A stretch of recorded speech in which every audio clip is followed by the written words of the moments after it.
Not yet. You know, a lot of people didn't find that. Yeah, you good to go now, huh? Thank you, bro. We'll sit down for an interview. Rapture thing. Yeah. Oh my God. What's up? What's happening, brother? Not much, my man. Not much. Move that out of the way. What's going on? Man, it's Turn your world. mic up. I'm Turn your sitting here- mic up. What's going on? Here in your world, in Yeah. your station. You see, I got everything for you. You know what I'm saying? You looking for the charge? You niggas that be snatching the wires out? Don't I charge come you for correct. the charge. Don't charge I you come, for the nah, charge. man, I ain't gonna charge you for the charge. All right. I'm a landlord. I charge you for the roof over your head. There you go. I give you the charge. It's included in the rent. I tip pretty well. So what's going on with you? My name is John Gall. I am the urban landlord. I'm a landlord here in Washington, D.C. Where you from? California. California? You the second person I met here from California. Did you interview him? No, I just talked to her. I didn't interview her. Well, what brought you out here for the CBC? Yeah, I'm out here for the conference. You the first time here? No, I come every year. You come every year? How many years you been coming? Oh, 10 years. 10 years? Oh, you ain't come every year. It's been 54 years of these. Missed a few years. So what made you come this year?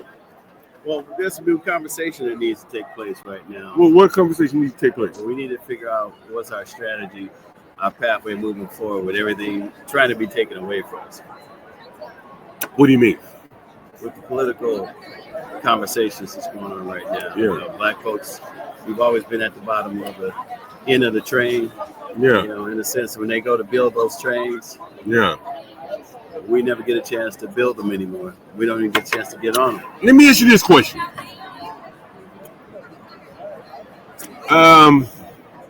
Were you here last year? I didn't come last year. Okay. Were you here year before last? I was here the year before last year. How would you compare year before last to this year? Year before last, there were a lot more participants. Say that again. There were a lot more participants. Okay. And tell me more. And I think because of the conversations that we're talking about, we've had some interesting things that happen to our economy that affects us. Like what? As a people. First, we had the pandemic. Mm-hmm. And you know what happened during the pandemic? Everyone got special care except black folks. We never get special care. Mm-hmm. We have to either buy our care and pay more for our care, or don't have access to that kind of care. Mm-hmm. And that affects everything: families, business. Now we got a lot of mental health going on.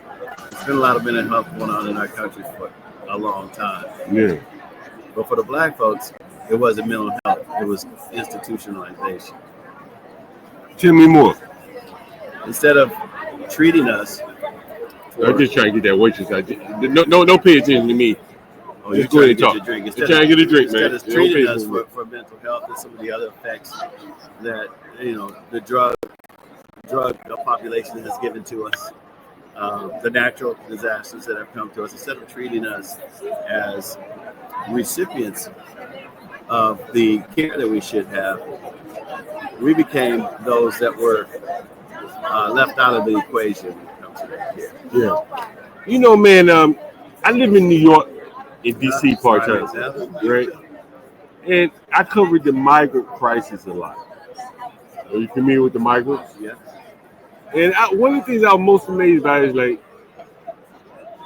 somehow they found the money to put the migrants up in hotels, pay for their food, housing, clothes, give them credit cards.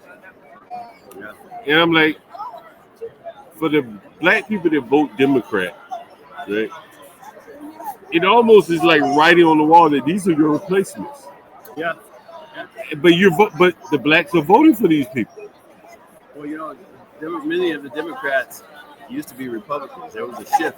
Well, I mean, if you scratch all that out, forget about what the history used to be and what it. Well, you can't forget about history. Well, I understand. But what I'm saying is that, like, when you see these immigrants coming here, it's hard for me to reconcile how all these blacks. Did you see all these blacks in here? Oh yeah. They were for it, right? They voted for it at least, right? And I don't think that if they knew the consequences, that they would be for it. They're for the party, but they're not for the outcome. Well, our country was built upon immigration. If you notice the language that they use now, it's no longer immigrants. We didn't come here. Black folks didn't come here as immigrants. We came here as indentured servants. Yeah. Without a choice. We didn't come here to try to be emancipated by the white man for us to be in here in America. The ones that were here, that were emancipated, were educated. They participated in the fabric of the United States, what was the law, the Constitution, even though the Constitution wasn't written for us. But if you notice the change of language, immigrants no longer immigrants. Italians were immigrants. The Irish people were immigrants. The Jews were immigrants. Black folks are indentured servants. But now, the people who used to own the country, that lady. Hey, yo. Damn, let's get people who used to own the country now, the Mexicans who've been here forever, the Mexicans and the Indians, they're now called illegal aliens. Mm-hmm. Some of them from another planet. Yeah. Some of them not from American mother, illegal aliens. Yeah. So that's why I tell you about the dynamic of the conversation. So with that dynamic of the conversation and the change of the language, that has created a circumstance in this country where we have backlog of what we call people, how we address people. Now we're talking about freedom of speech.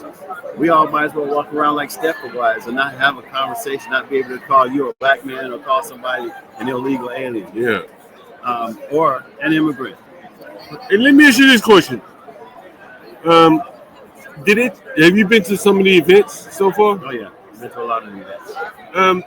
How was the Charlie Kirk situation? Did they talk with Charlie Kirk?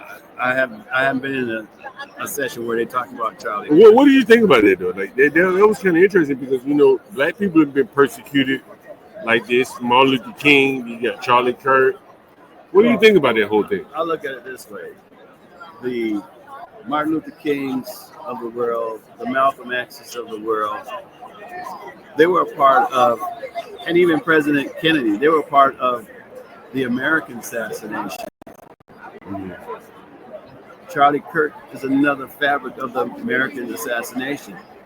Everybody has a voice, everybody has a conversation, everybody has the freedom of speech. Mm-hmm.